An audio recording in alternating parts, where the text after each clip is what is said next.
প্রিয় শিক্ষার্থীরা, কেমন আছো তোমরা?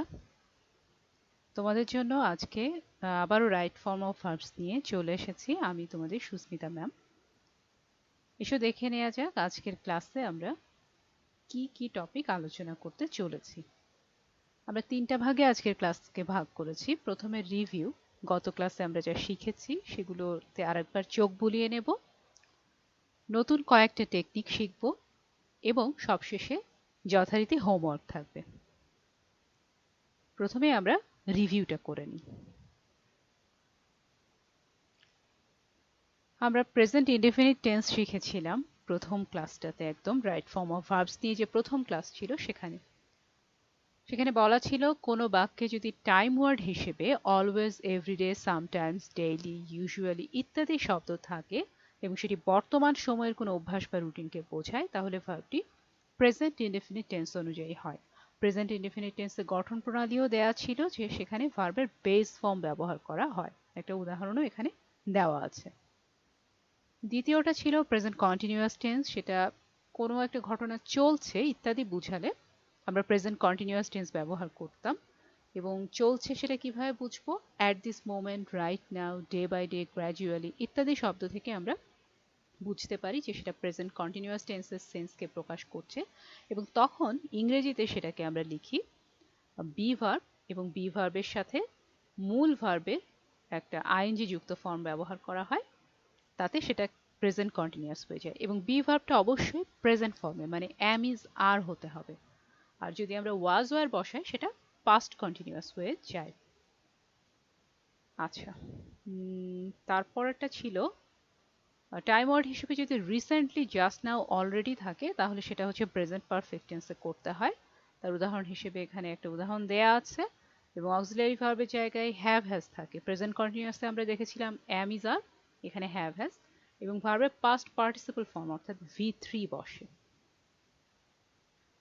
তারপর এটা ছিল প্রেজেন্ট পারফেক্ট কন্টিনিউয়াস, যেটার লক্ষণ হচ্ছে শেষে ফর বা সিন্স ইত্যাদি একটা শব্দ থাকে, মানে একটা কোনো কাজ, ভার্ব একটাই থাকে, একটাই কিন্তু ভার্ব আছে এখানে, যে পেইন্ট।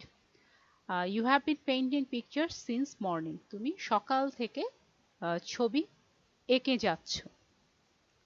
তো এঁকে যাচ্ছ অথবা আঁকছো, যেভাবেই বলি। তো শুরুর একটা সময় দেয়া আছে যে সকাল থেকে একটা কোনো কাজ সে করে যাচ্ছে, একটাই ভার্ব। তো এই ক্ষেত্রে আমরা সেটাকে প্রেজেন্ট পারফেক্ট কন্টিনিউয়াস অনুযায়ী করব। এবং প্রেজেন্ট পারফেক্ট কন্টিনিউয়াস যখন বলা হচ্ছে, আমরা দেখছি এর ভিতরে পারফেক্ট টেন্সও আছে, কন্টিনিউয়াস টেন্সও আছে। তো পারফেক্ট টেন্সের অক্সিলারি ভার্ব হ্যাভ আছে, আর কন্টিনিউয়াস টেন্সের মূল ভার্বের সাথে যে আইএনজি বসে সেটা আছে। এই দুটোকে যুক্ত করা হয়েছে এবং বাড়তি হিসেবে আবার হ্যাভ ভার্বের সাথে বিন যোগ করা হয়। ঠিক আছে, হ্যাভ বিন অথবা হ্যাজ বিন থাকে। পাস্ট ইনডেফিনিট টেন্স, এটার লক্ষণ হচ্ছে টাইম ওয়ার্ড হিসেবে ইয়েস্টারডে, এগো, লং, সিন্স, লাস্ট নাইট ইত্যাদি থাকে। এবং এখানে V2 অর্থাৎ ভার্বের দ্বিতীয় ফর্ম ব্যবহার করা হয়। এরপরে future indefinite tense. Future indefinite tense হচ্ছে যদি ভবিষ্যৎকাল বোঝানো হয়, যে ভবিষ্যতে একটা কিছু আমি করব বা কেউ একজন করবে, তাহলে সেক্ষেত্রে ফিউচার ইনডেফিনিট টেন্সে করা হয়। এবং গঠন প্রণালী হচ্ছে শ্যাল বা উইল থাকবে অক্সিলারি ভার্ব হিসেবে, আর ভার্বের বেস ফর্ম বসবে শ্যাল উইলের পরে, মূল ভার্বটা বেস ফর্ম হিসেবে বসবে। এরপরে আছে যে certainly, surely, I am sure, I suppose, perhaps, I think, I doubt, I hope, I wonder, probably, I am hopeful ইত্যাদি অভিব্যক্তি যদি থাকে তাহলে সেক্ষেত্রে ফিউচার ইনডেফিনিট টেন্স ব্যবহার করা হয়। যে my family members are sure, I, ব্র্যাকেটের মধ্যে এই ভার্বটা আছে, মানে এই ভার্বটাকে আমার সলভ করতে হবে। GPA 5 ইন দ্য এক্সামিনেশন, মানে আমি পরীক্ষায় GPA 5 পাবো, এ ব্যাপারে আমার পরিবারের সদস্যরা শিওর। তাহলে এটা কি করতে হবে? আমি জাস্ট এখানে শ্যাল বা উইল বসিয়ে দেব, তাহলে এই জিনিসটা হয়ে যাবে কি future indefinite tense. Certainly Shariar will shine in life, এখানে শাইন ছিল, সার্টেনলি শব্দটা আছে, তাই আমরা এখানে শাইন দিয়ে দিলাম। এই যে certainly, surely, I am sure এগুলো যদি থাকে তাহলে আমরা ফিউচার ইনডিফিনিট টেন্সে করি। এরপরে কি বলছে, যে কোনো ঘটনা নিকট ভবিষ্যতে কখন ঘটবে তার নির্দিষ্ট সময়ে উল্লেখ যদি থাকে তাহলে প্রেজেন্ট ইনডিফিনিট টেন্স ব্যবহার করা হয়।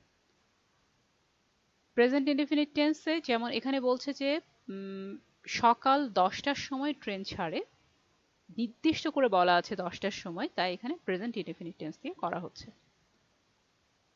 যদি ভবিষ্যৎকালের জন্য কোনো পরিকল্পনা বোঝানো হয়, সবসময় যে আমরা শুধু ভবিষ্যৎ দিয়ে মানে আই উইল গো দিয়েই বলি তা না, আমি যাব বা আমি করব সেটা বলেই যে ভবিষ্যৎ প্রকাশ করি তা না, কখনো কখনো আমরা বলি আমি করতে যাচ্ছি, এটাও কিন্তু একটা ভবিষ্যৎ। তো সেটাই এখানে করছে যে স্ট্রাকচারটা কি হচ্ছে,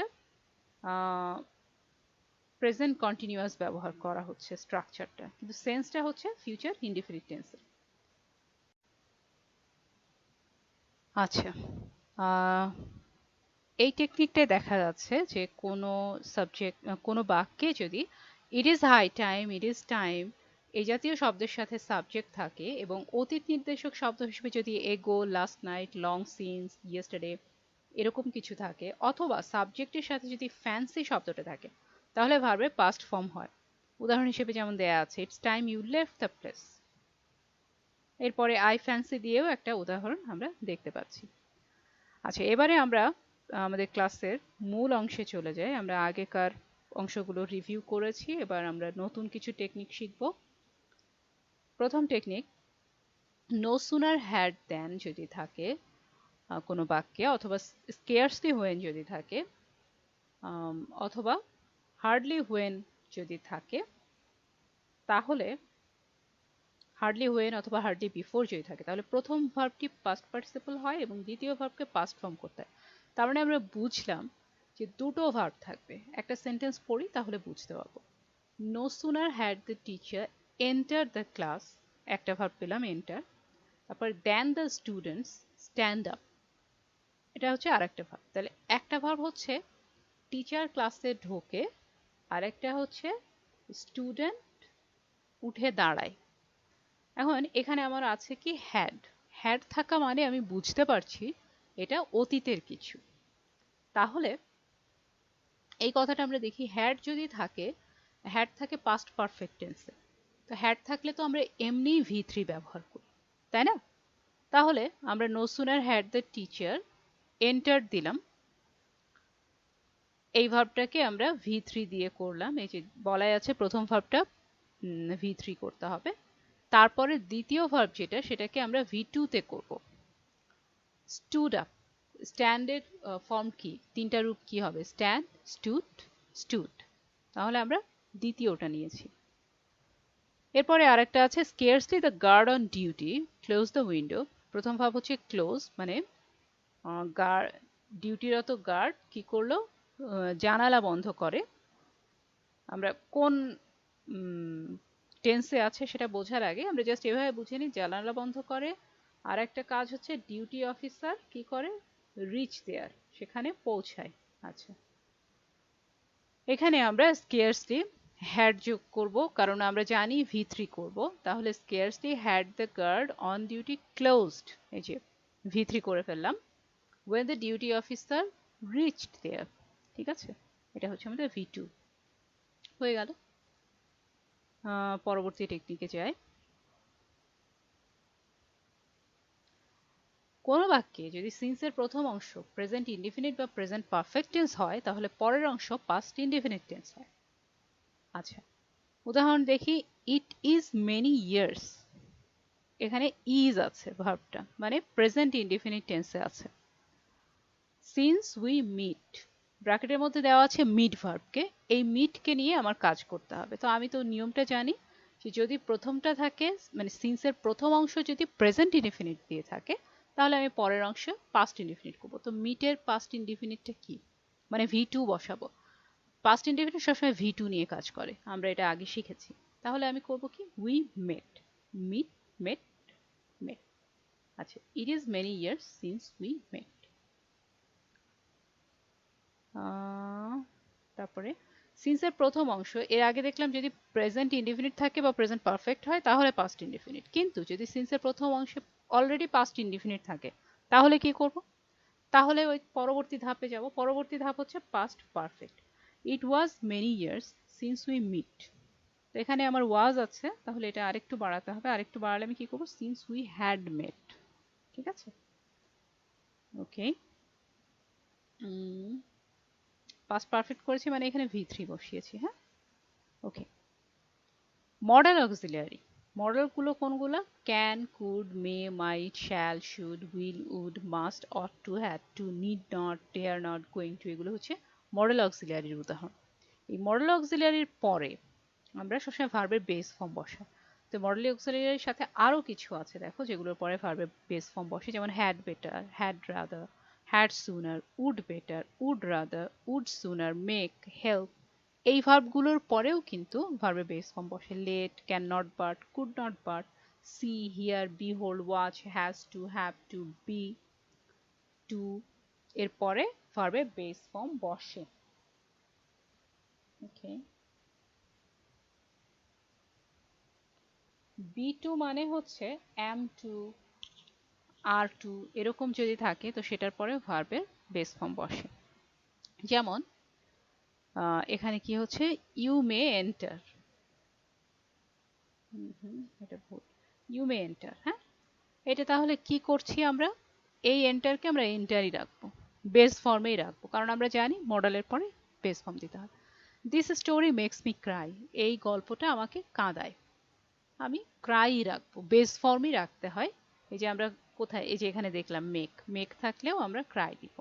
যদি থাকতো যে আই অ্যাম টু, এখানে যদি থাকতো ধরো আই অ্যাম টু কথাটা লেখা থাকতো ব্র্যাকেটের মধ্যে গো, তাহলে আই অ্যাম টু গো, এটা আই অ্যাম টু গোই লিখতে হবে, কারণ am to, is to, are to এগুলোর পরেও ভার্বের বেস ফর্ম বসে। তুমি হয়তো ভাবতে পারো না অ্যাম ইজ আর থাকলে তো আইএনজি হয়। হ্যাঁ, শুধু অ্যাম ইজ আর থাকলে আইএনজি হবে, কিন্তু এখানে তো অ্যাম টু আছে, কারণ এই যে লাস্ট যেটা আমরা লিখেছি বি টু, বি টুর পরেও ভার্বের বেস ফর্ম হয়। ওকে, পরবর্তী টেকনিকে যাই।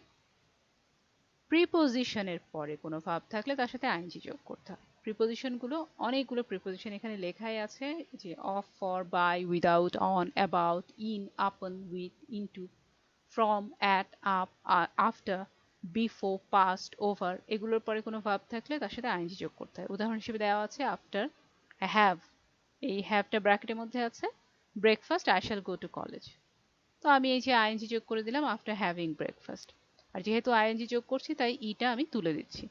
I never think of, do আছে, আমরা জানি কি প্রিপোজিশনের পরে আইএনজি বসে, তাহলে অফ ডুইং দ্যাট। আচ্ছা, পরবর্তী টেকনিকটা হচ্ছে কোনো বাক্যে লেস থাকলে সুর যুক্ত করে ভার্ব বসাতে হয়। মানে কোনো ভার্বে যদি এই শব্দটা থাকে, লেস থাকে, তাহলে আমরা সুর যুক্ত করি, তারপরে ভার্ব বসাই।